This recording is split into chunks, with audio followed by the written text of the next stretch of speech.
My name is Briana August. I'm born and raised in the DFW area, specifically mostly Oak Cliff, Cedar Hill, Duncanville area. Graduated from Hockaday, and then I got my undergraduate degree in marketing from Belmont University in Nashville. And from there, got my law degree from SMU, Southern Methodist University in Dallas. And I'm now in education law, which means I am in the education field in that regard.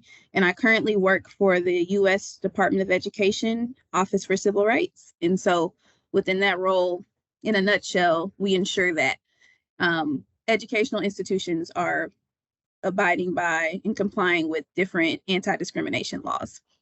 So that's kind of high level of what I do. And I wanted to kind of give you all some gems of things I've learned along the way, because I think it's really important to make sure you pour into people so that people don't have to continue to go through what you've already gone through. Like, why go through something again if you can help someone else and make sure they get there a little faster than you did? So I had to take a step back and really think about what I needed as a junior and senior in high school. I can say I was blessed to be in a school environment that had really good resources. But one thing that was hard for me and that I had to kind of get out of my own way was something called imposter syndrome. And that followed me from high school, somewhat in college, and big time in law school. And so imposter syndrome is essentially feeling like you're not where you're supposed to be, or you're not there because of your talent and your merit. And so you start to feel like you don't deserve to be in certain places. So this was especially hard for me because I was a minority at a predominantly white private school. And then I went to a predominantly white undergraduate institution. And then I went to a predominantly white law school. And so in each one of those spaces, there weren't many people that looked like me. But imposter syndrome can also happen in places where everyone looks like you, because a lot of that can make you feel like you don't have enough education, or you don't have enough money, or you don't have enough resources or connections. So imposter syndrome can be any area. But if I could tell myself anything, especially in high school, it's the fact that you're where you're supposed to be for a reason. You won't know until you ask, and you won't know until you try.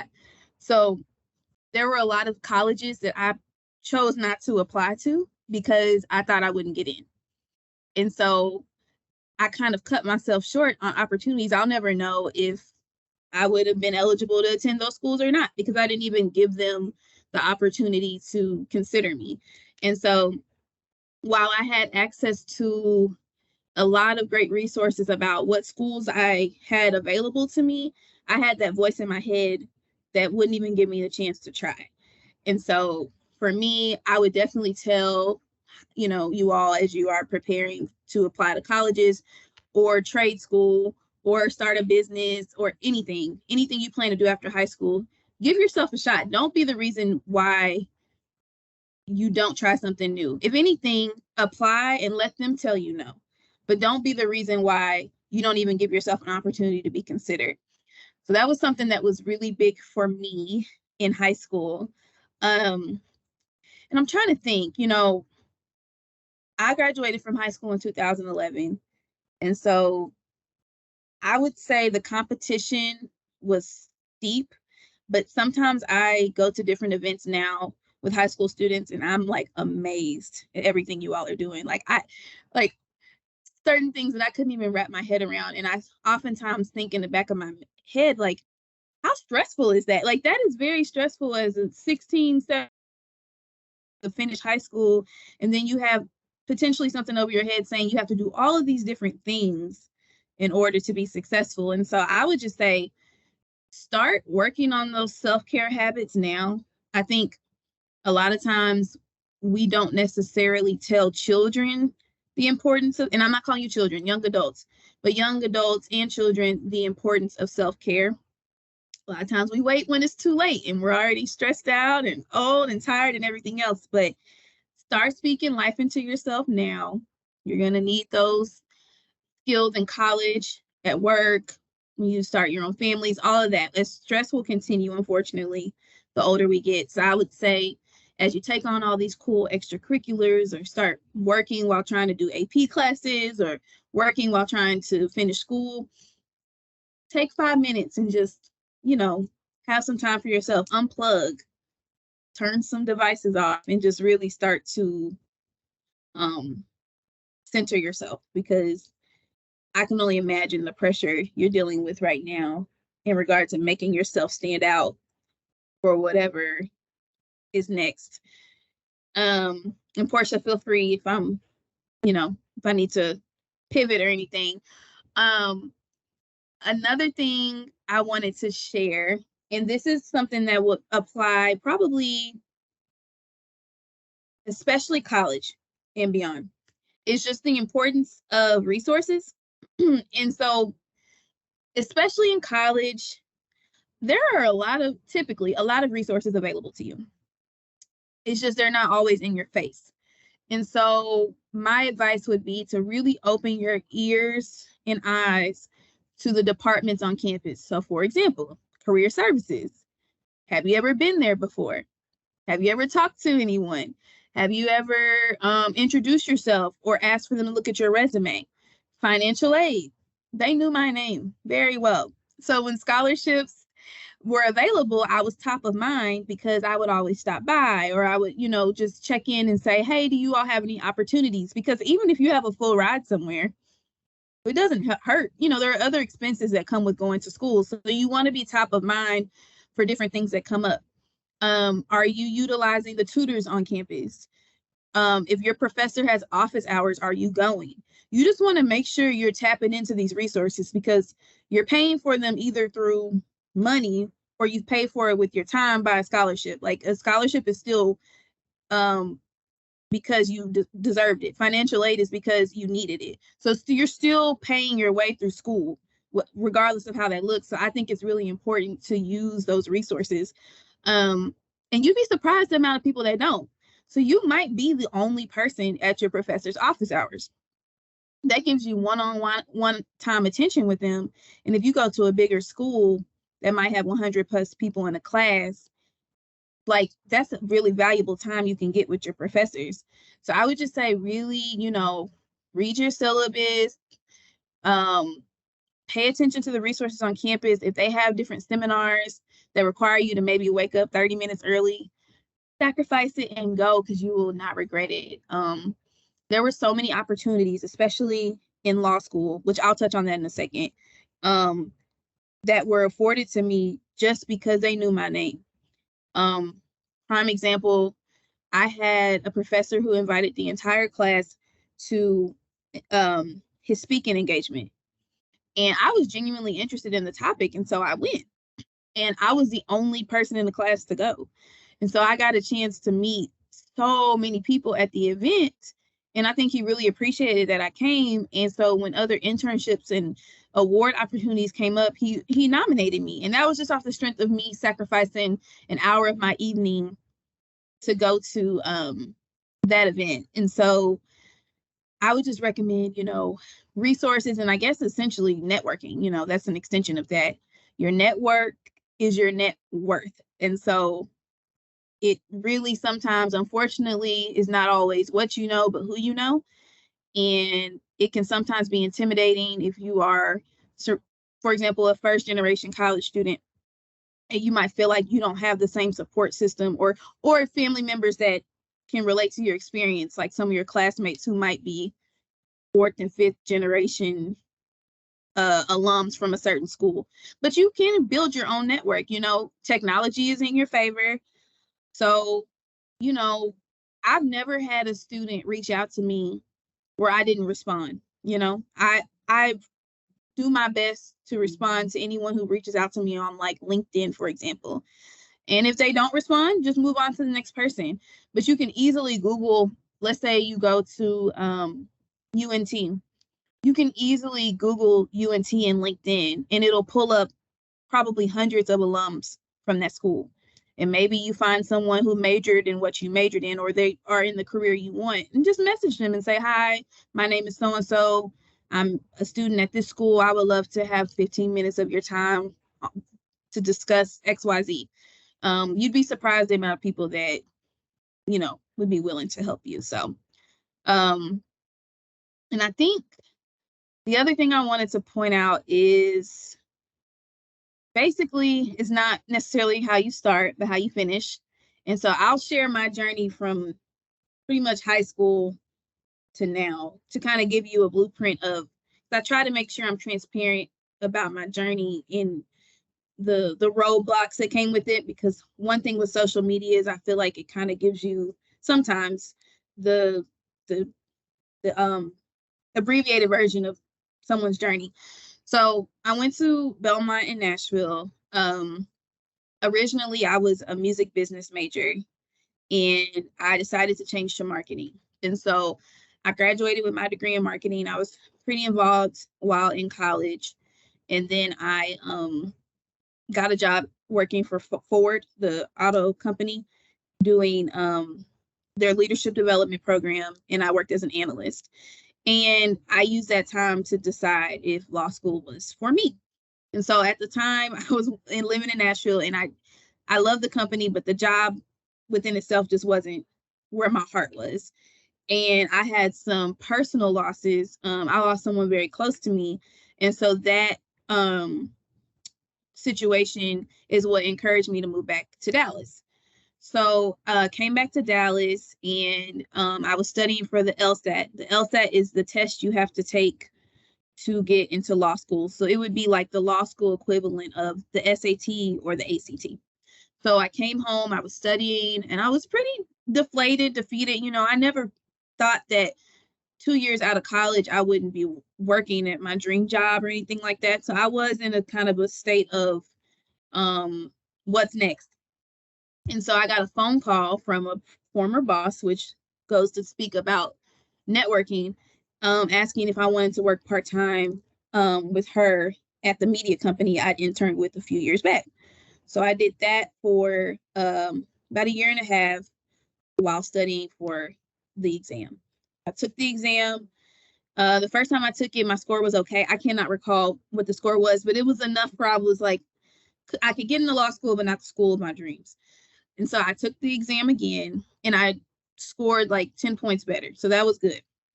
My goal school was SMU because I was pretty sure that I wanted to practice law in Dallas. And so I wanted to go to a law school in Dallas, and I was waitlisted. So waitlisting, for those who don't know, means they didn't tell me no, but they didn't tell me yes. And my yes was dependent upon who from their yes pool decided to go there. So I was kind of just waiting. So once again, feeling defeated because, I didn't get into the school I wanted to go to. So I decided to pivot and look at some other options of other great schools that I'd gotten into. And so I was headed to Houston, and I was having a going away party with some friends on a Saturday, which I think was like let's say July 30th. Fast forward to Monday, I'm at work, August 1st, let's say. Literally 2 days after my going away party, I've picked an apartment, all of that stuff. I get a call from SMU that they have a spot for me. And it was not until I had released the disappointment and beaten myself up and said, I'm just going to Houston. I'm trusting that this will work out. And once I released that fear, it literally happened 2 days later. You can't make this stuff up. So I completely rearranged my plan, found a place in Dallas. Like, I was already living in Dallas. It was crazy. I don't think I've cried that. It was a crazy day. So, and then come to find out, the apartment that I was supposed to live in Houston was like severely damaged by the floods that had happened later that year. So it was just crazy, and a true testament of timing and being where you're supposed to be when you're supposed to be there. So I go from being waitlisted at a school to getting in, and then here comes the imposter syndrome again, because I'm thinking, well, I barely got in. Am I going to be able to keep up? All of these negative thoughts are in my mind. But I did end up finishing. I was able to win several awards. I had some great experiences working for a judge here in Dallas. I did internships. It was the hardest thing I've ever done in my life. It stretched me in ways I could never imagine. But if I had allowed that voice to control me, I wouldn't be an attorney. I wouldn't have, I would have said, no, I'm not good enough for this. I can't handle it. I can't do it. Um, but you cannot allow that voice to take over. So, once I graduated from law school, and I don't say these things to boast, just more so to just illustrate how crazy it went from being waitlisted to like really thriving in law school. So I got one of the graduation awards. We got I was president of the Black Law Students Association, and we received several awards. It was just a true testament to um my purpose at the time. And so I finished law school and I had a great position and fellowship working at SMU in the Office of Legal Affairs. And then now I'm working at the U.S. Department of Education. And so I tell you that because if you just looked at my LinkedIn or my resume, it doesn't show those speed bumps and it doesn't show the long nights and the tears and the money. It just shows that I finished. And so just know every situation has its ups and downs, but that doesn't mean it's not possible. When I got that letter saying I was waitlisted, you couldn't have told me that I would be where I am right now. And so I just really want to make sure I reiterate that where you start is not how you're going to finish. And perseverance is very, very important.